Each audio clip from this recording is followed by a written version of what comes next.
자, 모든 분야 전문가. 네. 조국 장관보다 훨씬 더 많이 내용을 알고 있는. 자, 조국학 박사. 네, 조국학 박사. 제가 잠깐 신상 발언. 오늘 보니까 이제 언론에 제 이름이 또 나왔어요. 범죄 증거가 나왔으니까 빨리 사퇴 요구를 해라. 이러고 이제 저한테 압력을 가하는 그런 기사가 있어요. 하태경 의원은 그렇게 페이스북에 또 썼더라고. 그 9개 중에 나머지 6개는 이제 다 이제 거의 정리가 됐고 3개 남았어요. 3개. 하나는 이 펀드. 그 다음에 두 번째는 동양대 표창장. 세 번째는 고려대 제출 논문. 이 3가지가 확실한 증거가 나왔다. 그러니까 빨리 사퇴해라 이런 거예요. 근데 제가 늘 얘기하는 거지만 저는 조국 장관을 뭐 같은 여당이라 옹호할 생각이 전혀 없습니다. 조금 있잖아요. 아, 조금 있어요? 내 마음속에 조금 있는지 모르겠는데 제가 공적으로는 흔들리지 않고 일단 양쪽 얘기를 들어보자. 그리고 결정하자. 저는 이 얘기를 계속 하는 건데 그런 관점에서 제가 양쪽 얘기를 비교해 보니까 3개 다 아직도 결론 난 게 아무것도 없어. 그래서 이 3개를 간단하게 봐야 되는데 일단 중요한 게 펀드 문제니까. 근데 우리 총수께서 얘기를 거의 다 해버렸네 보니까. 뭐 거기다 뭘 얘기를 더 하라고 나 부르는 거야 지금. 이제 오촌 조카하고 정 교수는 어떻게 연결되는가를 그림 한 장으로 딱 요약해서 보여드릴게요. 자, 펀드 문제는 이렇게 돼 있습니다. 엊그제 기사가 딱 나와서 15년부터 검은 돈의 흐름이 있었다. 이거는 범죄의 공모에 움직일 수 없는 증거다. 그래서 이거는 빼도 박도 못하는 범죄다. 이렇게 이제 보도가 되기 시작했어요. 정 교수 거다 아마도. 네, 정 교수 것도 아니야. 이 조국 펀드다. 조국이 주범이다. 말하자면. 주범은 조국. 이렇게 나왔어요. 그 이유가 그 뭐 5억이라는 돈이 이제 오간 건데 그거 제가 설명을 좀 드리려고 그래요. 아, 그거는 뭐 검찰 측 주장인지 모르겠어요. 보이지 않는 손이 있어 지금. 보이지 않는 입이라고 그래야겠네. 보이지 않는 입이 계속 그렇게 얘기를 하고 있어요. 그렇죠. 언론들이 쓰고 있어. 이 문제는 코링크 프라이빗 에퀴티라고 하는 이 회사를 알아야 됩니다. 그러니까 우리 김총수가 말씀하신 거를 핵심만 좀 정리를 해볼게요. 깔끔하게 정리됐네요. 네. 아까 코링크 P라는 회사가 지금 중요한 거 아닙니까 지금? 여기서 범죄가 이루어졌다고 이제 주장하잖아요. 2016년 2월 달에 설립이 됩니다. 그런데 이 설립 자본금이 중요하잖아요. 이거 누가 냈냐? 이거를 원래 조범동이 내고 그 돈은 또 조국이 냈어야 원래 검찰 그림엔 딱 맞아요. 그렇죠. 근데 아쉽게도 그게 아니야. 아쉽게도. 누가 냈냐? 익성이 냅니다. 자본금 1억을 냈다는 썰도 있고 8,500을 냈다는 썰도 있어요. 여기 나오는 모든 얘기는 다 언론에 나온 얘기를 제가 종합해서 정리를 한 거예요. 다 조각조각 나왔어. 아까 우리 김총수가 뭐 댓글 4개짜리 기사 이런 거 있잖아요. 다 중요한 조각조각들이 있는데 이걸 하나로 모아보니까 이렇게 됐다 하고 정리를 한번 하는 건데 저 자본금 1억 혹은 8,500을 냈습니다. 즉 코링크 P의 실제 주인은 익성이라고 봐야 됩니다. 그렇겠죠? 그 다음에 한 달 후에 유상증자를 합니다. 그때 조범동이라고 하는 오촌 조카가 참여를 해요. 유상증자라는 건 뭐냐면 원래 주인이 있는데 그 사업 되네? 나도 좀 껴줘. 나도 좀 분배해줘. 그래 그러면 너 돈 돼. 그 대신 네가 1억 냈다고 1억짜리가 아니고 너는 한 1,000만 원 정도만 내가 쳐줄게. 내가 처음에 이 사업을 구상했잖아. 하고 하는 게 유상증자거든요. 그 유상증자를 했어요. 누구 이름으로 참여를 했냐? 조범동 이 조카의 배우자 이름 이모 씨입니다. 이모 씨 이름으로 들어갑니다. 자, 들어가서 이게 만들어져요. 코링크라는 게. 코링크가 한 일이 3가지입니다. 2016년, 그다음에 17년에 걸쳐서 3개의 펀드를 만들어요. 이 중간에 그린 펀드라고 하나 더 있는데 그거는 없어졌어요. 그래서 실제 유효한 거는 3개인데 레드, 블루, 배터리 이 3개 펀드를 만들어요. 일단 레드 펀드를 처음 만드는데 이 레드 펀드를 만들어서 뭘 했냐면 익성에 투자를 해요. 그리고 그 익성의 자회사가 있죠. IFM이라고. 음극전지 어쩌고 하는 그런 기술을 갖고 있다는 IFM이라는 익성 자회사로 투자가 돼요. 그 다음에 블루 펀드라는 걸 만들어요. 블루 펀드라는 걸 만들어서 투자를 하는데 이게 조국 펀드라고 불리는 여기가 조국 펀드. 네, 가족 펀드라고 불리는 블루 펀드가 웰스 CNT라는 데 투자를 합니다. 그 다음에 3번째가 17년 10월에 배터리 펀드를 만들어서 WFM이라고 하는 회사에 출자를 해요. 자, 이렇게 전체를 놓고 보면 이런 거예요. 익성이라는 회사가 자동차 부품 회사거든요. 상장 시도를 합니다. 그래서 회사를 업그레이드 시키려고 한 거예요. 근데 실패를 합니다. 그러면 이렇게 실패한 회사들이 거의 대다수 하는 시도가 우회 상장이에요. 백도어라고 하는데 이미 상장되어 있는 회사 중에서 자본 잠식이 돼 있는, 그래서 내용이 없는 회사를 매출이 계속 떨어져요. 네. WFM이. 네. 싼 값에 사들여가지고 그 회사랑 합병을 합니다. 그래서 유리한 비율로 합병을 하잖아요. 그러면 내 회사가 어떻게 됩니까? 상장 회사가 돼요. 그래서 코스닥, 코스피에서 모금을 할 수 있는 거죠.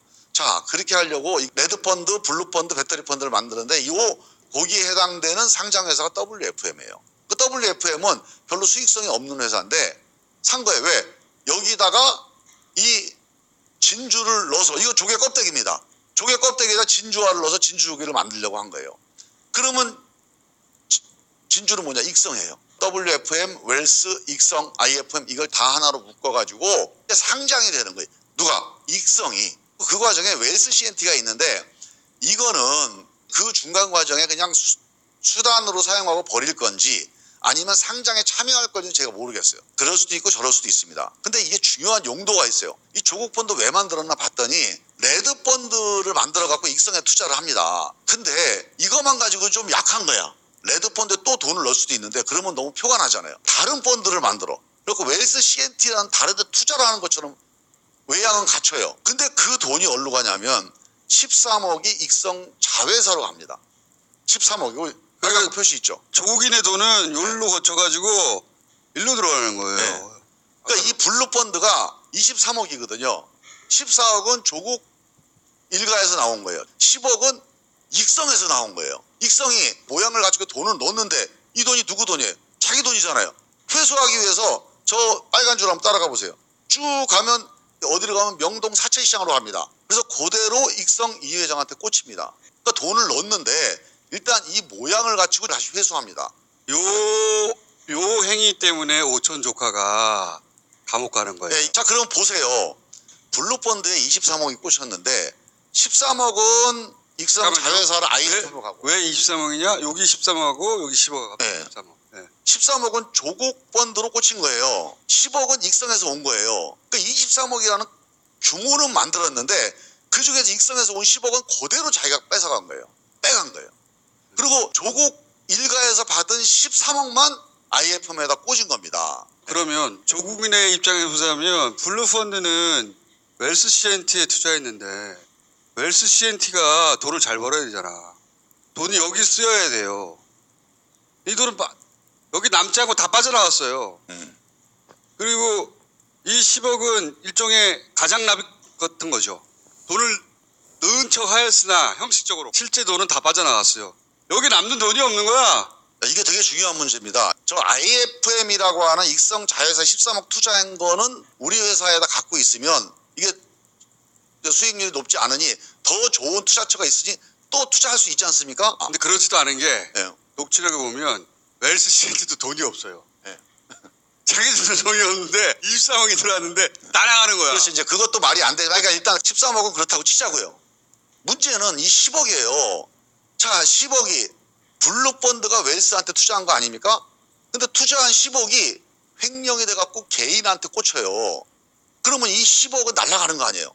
그럼 블루펀드 입장에서는 엄청난 손실 아닙니까? 자기 돈 10억을 뺏긴 거 아닙니까? 배임을 당한 거죠. 배임을. 자, 그러면 둘 중에 하나입니다. 블루펀드 주인이 다시 이걸 회수하면 뺏긴 게 아니죠. 근데 블루펀드의 주인은 두 명이에요. 조국과 익성입니다. 익성은 10억을 받았으니까 사실상 뺏긴 게 아니야. 그러면 조국은 뭡니까? 이거 완전히 사기당한 거예요. 이 피해자인 거야. 검찰이 밝힐 건 이겁니다. 사채시장 가서 10억. 그러니까 검찰이 상당히 흥분했을 거예요. 야, 사채시장에 10억 환전했다? 이 돈이 어디 갔나? 만약에 조국한테 갔다? 이거는 빼박이다. 아마 이런 이제 그림을 그렸을 가능성이 있어요. 이해합니다. 뭐 수사관 입장에서 보면 그럴 수 있다고 보고 의심할 수 있죠. 근데 10억이 익성을 다 간 게 확인됐다면 조국은 피해자의 가능성이 90%로 육박할 가능성이 높아요. 이게 신중하게 얘기하는데 심증으로 보면 거의 피해자라고 봐야 됩니다. 왜? 뭐를 밝혀야 되냐면 블루펀드 두 주인, 조국 이 가족과 익성 이 두 사람 간에 서로 보이지 않는 뭔가 있어야 돼요. 이 그림 다해서 다 이해되려면 두 사람이 공모하면 조국 할 수 있어요. 검찰이 이걸 밝히면 이건 끝이다. 자, 조국 부인과 익성과 공모가 있어 저 10억이 배분이 됐다면, 왜냐하면 블루펀드 주인이 2명이잖아요. 서로 간에 14억, 10억이니까 그 비율에 따라서 배분이 돼야 돼요. 이 공모 관계면. 저 10억 배분이 됐다면 이거는 뭐 움직일 수 없는 사실이죠. 그러면 이제 장관 그만둬야 됩니다. 그러면 조국은 사기꾼이에요. 저게 핵심이에요. 투자꾼이에요. 딴 거 다 치우고 저 10억이 어떻게 됐는지, 저 10억이 그냥 익성이 조범동 시켜서 가져간 거예요. 그러면 조국 일가는 피해자예요. 그게 간단한 겁니다. 공범이냐 피해자냐 둘 중에 하나입니다. 저 문제가 핵심이에요. 저 10억의 행방과 관련해서 조국 부인과 익성과 10억을 나누기로 했다. 그러니까 그런 부분들이 수사가 돼서 나오면 저도 이제 만세 부르고 조국 사퇴 요구할게 그냥.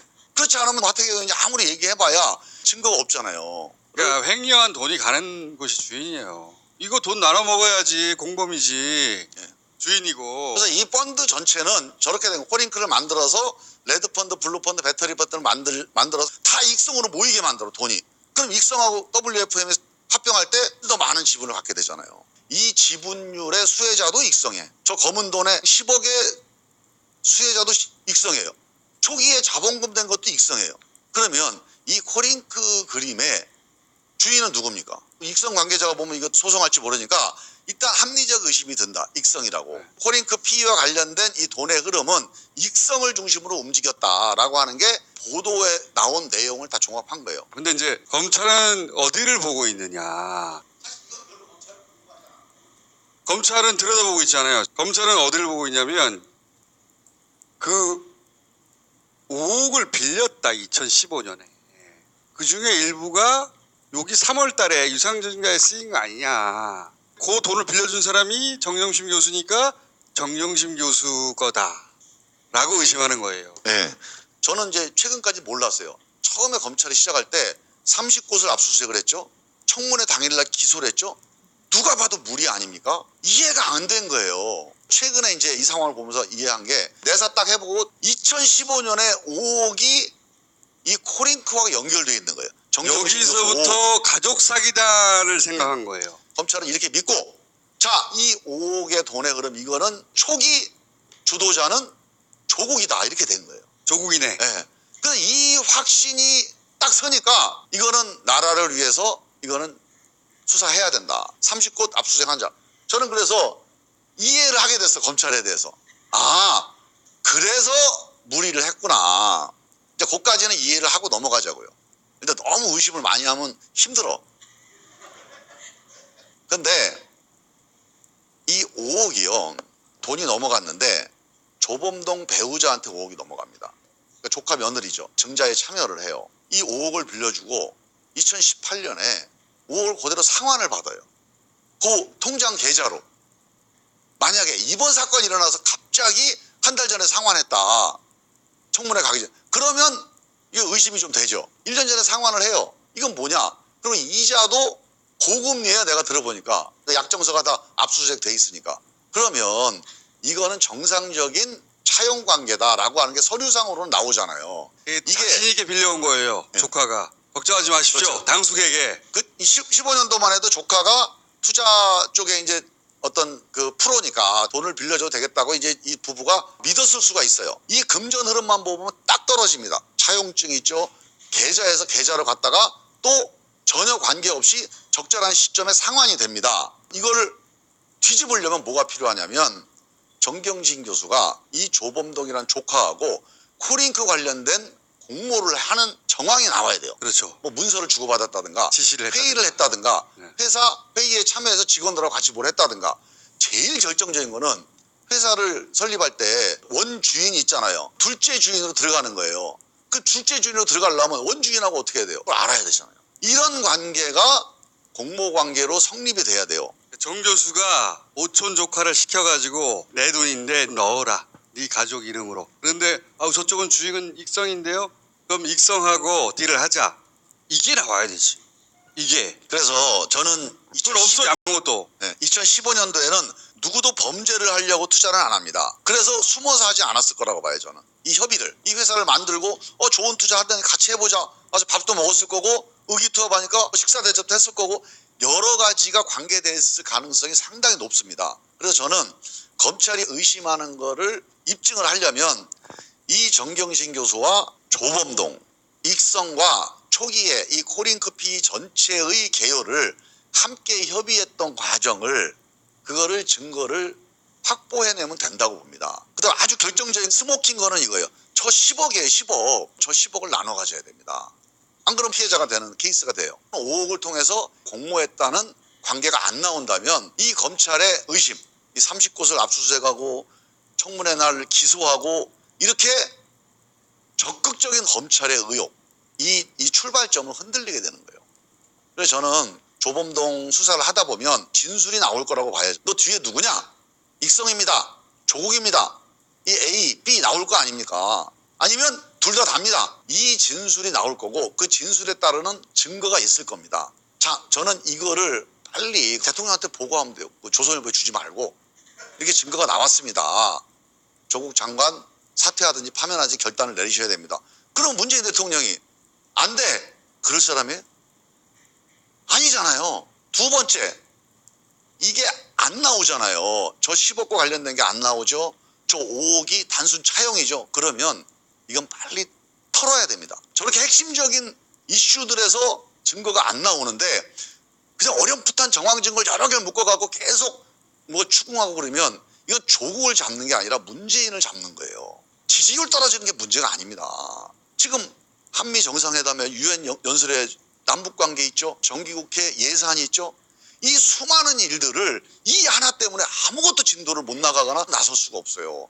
지금 한일 문제도 있잖아요. 아니 이 문제 하나 가지고 그렇게 가면 안 되죠. 국가적으로. 남은 거 기소된 건 어쩔 수 없고 재판 가야 돼요. 기소됐는데 어떻게. 뭐 동양대 표창장 이거는 법원 가서 그냥 유무죄 판단하면 됩니다. 지금은 팽팽한 이 양립 상황이에요. 양립 상황은 다스베이다하고 뉴스공장에서만 그런 거고요. 그 언론과 이 다스베이다가 이렇게 양립을 하고 있는 거죠.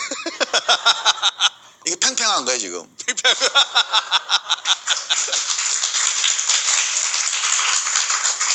아 이게 다스베이다를 띄우면 박수가 나오는구나 이게. 그러니까 그래서 저는 이 펀드 문제에 관해서 검찰이 의심할 수는 있어요. 그래서 적극적인 수사를 하는 것까지는 그래 이해하기로 하자. 그런데 지금 시점에서는 빨리 정리를 해야지 나올 때까지 끌고 가겠다. 이건 안 됩니다. 자, 이거는 단순히 조국 문제가 아니에요. 또 한 가지 여기 빠져 있는 대목이 뭐냐면 여기는 한 발이 아니라 두세 발 더 들어가야 되는데 요 유상증자 요 라인 선상 유상증자 포링크에 처남이 들어갑니다. 0.99% 지분을 갖게 되는 처남이 들어가는데 이게 5억이에요. 2억은 자기 돈이고 3억은 누나한테 빌렸다고 해요. 그런데 여기서 첫 번째 알려지지 않은 사실은 그 5억을 애초에는 빌려달라고 했대요. 오촌 조카 쪽에서. 그런데 또 이게 골 때리는 게 좀 더 들여다보면 200배수로 들어와요. 10,000원짜리 주식을 200만 원에 샀다는 거예요. 이게 검찰의 코링크 정교수 실소유설 가설과 박치기가 일어나는 거예요. 누나잖아요. 회사 주인이. 누나가 남동생한테 10,000원짜리를 200만 원에 팔았다는 얘기예요. 누나하고 남동생하고 완전히 원수시간인 거죠. 그렇죠. 원수시간 정통에 사기를 쳐버린 거예요. 빡! 둘 사이는 아주 좋은 걸로 알려져 있어요. 실제로는. 실제하고 해설이 안 되는 현상이 나타나는 거예요. 게다가 그 돈은 정 교수가 빌려준 거잖아요. 자기 돈을 넣어서 200분의 1로 만들어버린 거예요. 이게 설명이 안 되잖아요. 그걸 설명하려면 정 교수께 아니어야 하고 그 과정을 정 교수가 몰라야 돼요. 그리고 돈이 들어왔지만 그거의 영향력을 최소로 줄이려고 하는 다른 힘이 있어야 돼요. 회사의 지배권에는 영향을 받지 않으려고 하는 거죠. 그러니까 오히려 이 조국인에는 코링크의 영향력이 매우 없다는 거예요. 실제로는. 그 돈이 들어갔는데 야 200분의 1이야. 실소유설과는 정면으로 배치되는 거거든요. 근데 그걸 보지 않고 여기에 남동생이 들어가 있다는 대목만 주목하고 그리고 특수부라는 건 수술을 잘하는 데거든요. 자신들의 거리낌이 원래 있어요. 그 그림에 맞는 걸 딱딱 놓고 안 맞는 건 쭉쭉 자르는데 아주 탁월하거든요. 제가 걱정하는 건 그런 거예요. 지금 그래서 저 회사 설립에 출자까지 해서 운영도 장악하고 펀드도 그렇죠. 장악해서 이 자본시장법 위반. 그래서 여기도 주인, 여기도 주인. 그렇죠. 김총수 말씀대로 이 그 조카가 돈을 빌려달라고 그래서 5억을 빌려줬는데 이거를 유상증자로 처리해서 0.99% 이게 뭐야?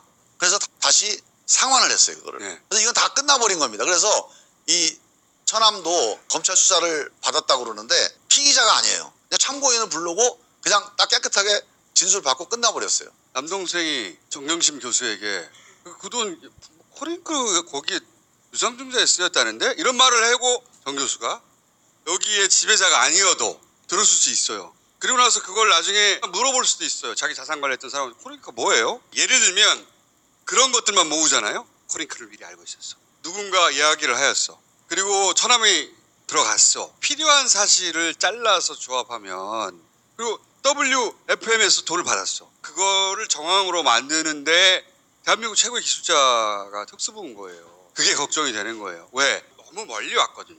특수부라는 건 그림부터 그리고 시작해요. 원래 그 그림에 맞는 정황들을 모이기 시작하고 안 맞는 것도 막 나오긴 하지만 맞는 것만 막 집어넣어야지. 달려서 여기까지 와버렸어요. 여기서 말씀하신 대로 결정적인 게 안 나와. 그럼 딱 정리할 수 있어요. 그럴 수 있을까? 이제 거의 막바지에 왔다고 보고 이제 결론을 내려야 될 시점이 이제 오고 있어요. 지금 나오면 나오는 대로 대통령한테 보고해서 뭐 결단할 수 있다고 봅니다. 근데 그게 안 나올 때 이안 이게 안 나오면 이건 털어야 됩니다. 근데 사만으로 갈 경우 안 나오는데 이런저런 거를 이제 의심되는 걸 엮어가지고 계속 기소 관계를 유지하려고 의도하는 거. 그러면 문재인 대통령을 모든 야당이 공격하게 만드는 재료가 돼요. 이거는 사실대로 가자. 나오면 나오는 대로, 안 나오면 안 나오는 대로. 안 나왔는데 막 질질 끌고 가지 말자. 이게 이제 제가 말씀드리는 핵심이고, 이 펀드 문제는 지금 방송에서는 조국이 주범이다 이렇게 나와요. 그러나 오늘 얘가 설명드렸듯이 이쪽 얘기도 들어보면 어때요? 확실한 게 아무것도 없어 지금. 이게 전제까지의 잠정 결론이에요. 그 다음에 짧게 이 두 가지 그냥 얘기하고 들어갈게요. 짧게. 동양대 표창장 문제 가지고 또 완전히 도배가 됐어요. 공소장 변경까지 해가지고 처음에는 공모했다고 나왔는데 이제 정경심 혼자서 몰래 포토샵을 해가지고 출력을 해서 직인까지 만들었다. 아들 거를 해서 만들었다. 아 이건 증거가 나왔구나. 이건 끝났다. 그래서 저한테 사과하라고 그런 거야 지금. 이것도 양쪽 얘기 좀 들어봐야 돼. 그런데 왜 그랬을까? 왜가 있잖아요. 왜 어떻게 무엇을 이 세 가지가 항상 있어야 돼요. 검찰의 이유는 이겁니다. 서울대 의전원에 이거를 넣어서 입학에 도움을 받기 위해 의전원에 내야 되는데 봉사활동을 안 했고 그래서 사문서 위조를 했다. 이게 이제 검찰의 기본 주장입니다. 제 주장 한번 들어보세요. 제가 이제 다른 쪽 취재를 한 건 이겁니다. 정경심 교수는 실제로 그때 봉사활동을 했습니다. 실제 이거는 증언을 여러 사람이 하고 있어요. 특히 그 매점의 주인이 이 최성해 총장의 인척이에요. 내가 그 정 교수 딸 봤어. 이렇게 증언을 이미 했어요. 그리고 강 교수라는 분이 있어요. 이분이 봉사활동을 하는 걸 보고 기특해가지고 표창을 제안한 거예요. 근데 검찰은 이걸 공범으로 봐요. 근데 하여간 그렇다고 치고 자 그래서 이 정 교수는 뭐냐면 자기가 최성해 총장한테 전화로 우리 딸이 봉사활동을 했는데 이런 표창장 하나 주시면 어떨까요? 결재를 요청을 한 거예요. 그때만 해도 이 최 총장이 며느리를 삼림 아니하는 때라 아이고 당연히 줘야지 그래 줍시다 하고 했다는 거야. 그게 이제 이 사람의 증언인데 이거는 문서로는 안 남아있는 거예요. 그러니까 이 정 교수는 억울하다는 겁니다. 나는 확실하게 총장한테 허락을 받았다. 그리고 이 이제 정 교수가 총장님 허락을 받았으니 표창장 하나 만들어 와라. 여기까지가 정 교수 주장이에요. 아 이것도 일리가 있을 수 있는 여러 가지 방증이 있는데 조그마한 초등학교 행사에도 17장이 나간다. 이 총장 표창장이. 받는 게 어려운 일이 아니었기 때문에 그 당시에 정 교수하고 총장하고 사이가 좋아서 당연히 봉사활동을 했으면 표창장 받는 거는 일도 아니었는데 뭐하러 그걸 위조하겠느냐. 그거는 맥락이 성립이 안 된다. 그 다음에 두 번째로 정 교수가 그냥 워드 정도 하는 수준이에요. 그래서 이건 불가능한데 검찰은 그걸 가능하다고 본 게 저는 영화 기생충의 후유증 같아. 기생충에 나오거든 그게. 이것 때문에 서울대 의전에 합격할 것도 아니고 표창장 하나 만들기 위해서 위조 지폐 만드는 수준의 위조를 한다. 전문가를 아마 동원했을 텐데 저는 이 맥락 자체가 성립이 안 된다. 박지원 의원의 그 사진을 보면 정말 도장처럼 보이잖아요. 애초에 컴퓨터 파일로 된 직인 파일이라는 건 의미가 없어요. 여기서는 인주처럼 보이는 거니까 그냥 스캔해가지고 뜩 얹으면 되는 일이 아니에요. 이게 그 직인이 위에는 좀 진합니다. 아래는 좀 흐려요. 보통 직인 찍을 때 그럴 수 있잖아요. 그러니까 이거는 손으로 찍었다는 얘기거든요. 이거를 스캔을 떠서 요거만 오려가고 포토샵을 붙인 거예요. 그게 그래야 성립이 되거든. 고난도에다가 일반 칼라 프린터는 안 되는 겁니다. 그리고 아마 포토샵 기술도 대단한. 근데 대전제가 있잖아. 이런 일을 할 위조는 구할 수 없는 걸 하는 겁니다. 대전제는 지금 정 교수의 주장 중에 본인이 전화해가지고 표창장 달라고 했는데 본인의 주장은 그래 당연하지 뭐라고 봉사상 추진해 했다는 주장인데 그 주장은 대단히 일리가 있어요. 그때는 사이도 좋았고 딸도 이뻐했고 딸 사진도 들고 다녔고 그 외에 내가 밝힐 수 없는 여러 가지가 있어. 들으면 지저분해. 이 가설이 성립하려면 자연스럽게 주는 게 당연하고 그러면 이런 노력을 할 필요가 없어요. 그죠? 구할 수 없는 걸 해야 되는데 구할 수 있잖아. 이게 성립되려면 전화를 했어. 총장님 딸 고생했는데 보셨잖아요. 봉사상 하나 줍시다. 그랬더니 당신 딸에게만은 안 돼. 봉사상이라니. 네, 이게 되게 중요한데요. 위조의 동기는 최 총장의 거절입니다. 근데 최 총장은 아예 요청 자체가 없었다는 거예요. 그렇다면 기억을 못할 수가 없대요. 또. 네, 그러니까 그거는 이제 그거는 뭐 어떻게 제가 뭐 뇌까지 들어가 볼 수는 없고. 그러니까 그래서 아직도 이 정경 교수의 주장이 상당히 개연성이 있어요. 이런 경우도 있습니다. 자, 허락을 받았어요. 근데 안에 있는 직인 파일 여러 가지를 조합해서 직원들이 그렇게 만드는 방식이 있을 수도 있어요. 그럼 이것도 역시 위조는 아니에요. 그냥 파일이 있었다만 가지고는 직접 증거는 안 되는 거거든요. 그래서 저는 동양대에서 다른 컴퓨터에도 이 직인 파일이나 표창장 관련된 파일들이 있다고 제가 어디서 봤거든요. 그것과 관련된 증언들이 있으면 이 쟁점을 좀 정리하는 데 큰 도움이 될 거예요. 그래서 이 방송 들으시는 분 중에 이런 이미지 파일들을 조합해서 뭘 만든다 이런 걸 한 분이 있으면 여기 저 뉴스공장에 아니 여기는 다스베이다구나. 김종민 의원한테 이런 연락을 좀 하시든가 아니면 저한테 좀 연락을 주시면 됩니다. 그리고 마지막으로 간단하게 1분 30분째 마지막으로 논문 고려대에서 이게 논문을 제출받아 그것도 제가 봤어요. 근데 이렇게 되어 있습니다. 이 논문이 영향을 미쳤다는 주장 관계자의 입장이 있고 사정관은 그 논문이 그 영향을 안 미쳤다 이렇게 엇갈려요. 또 하나는 이게 그 목록이 무지하게 많아요. 그런데 이 당사자는 그 목록을 다 제출한 게 아니래. 서류를. 그 목록이 있는데 그 목록 중에 제출한 서류도 있고 제출 안 한 서류도 있다는 거예요. 그래서 그거를 아시고 약간 좀 기다려 달라. 셋 중에 어느 것도 사실관계로 입증돼서 이런 게 하나도 없어 아직. 자 여기까지 하겠습니다.